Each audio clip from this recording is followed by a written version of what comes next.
أسرع أكلة ممكن تعمليها وأنتِ مستعجلة هي الأكلة ديّة، أكلة المكرونة مع البانيه الدجاج، حلوة أوي، جميلة، سهلة جدًا وما وراكِ أي شغل، الأكلة دي هتغنيكِ تمامًا عن أي أكلة طبعًا بتاخدي فيها وقت. وقبل ما أبدأ تعملي ليا لايك وشير عشان يوصلك كل جديد أنا باقدّمه. هنبدأ كده هنجيب كيلو من المكرونة هنضيفه كده في المَيّة السخنة، وهنضيف نُص معلقة من الملح، وهنضيف معلقتين من الزيت، وبعد كده هنرفع الحلة على النار، طبعًا أنتم عارفين المكرونة بتستوي إزاي،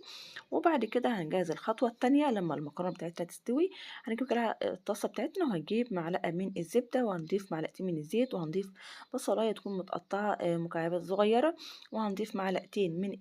الدقيق يتشوحوا كده مع البصلاية يستوي، وبعد كده طبعًا هنضيف كده شوية بشوية كده اللبن، وبعد كده طبعًا لغاية ما يتقلب معانا لون الكريمة، وبعد كده هنضيف باقي اللبن، وبعد كده طبعًا هناخد كوباية من المَيّة السلق بتاعة المكرونة، هنضيفها كده مع اللبن اللي إحنا جهزناه البشاميل، وبعد كده هتضيفي طبعًا البهارات اللي أنتِ تحبيها،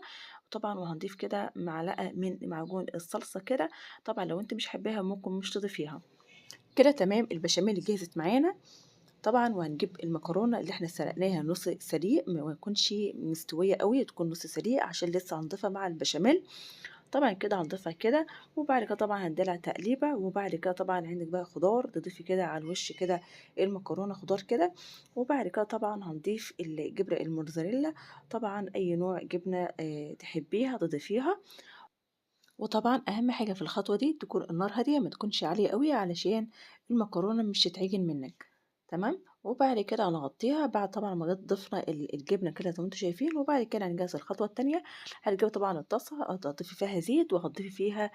البانيه بتاع الدجاج زي ما أنتم شايفين، طبعًا أنا بعد ما حمّرته أنا مش ضفته على المكرونة، طبعًا لو أنتِ حابة تضيفيه على المكرونة وبعد كده تضيفي الجبنة ما فيش أي مشكلة، لكن أنا حبيت يكون ده لوحده وده لوحده علشان طبعًا الأطفال. شايفين طبعًا شكل المكرونة وشكل الخضار مع الجبنة مع صدور الدجاج، البانيه حلوة أوي وممتازة جدًا، بجد أكلة بسيطة جدًا وأكلة كمان مش هتاخد من وقتِك أي حاجة، ولو وراكِ الشغل ديّة هتغنيكِ عن أي أكلة بتاخد منِّك وقت. أتمنى يكون وصفتي النهارده عجبتِك، أتمنى منِّك لايك وشير، أتمنى منِّك بدعوة حلوة، مع ألف سلامة.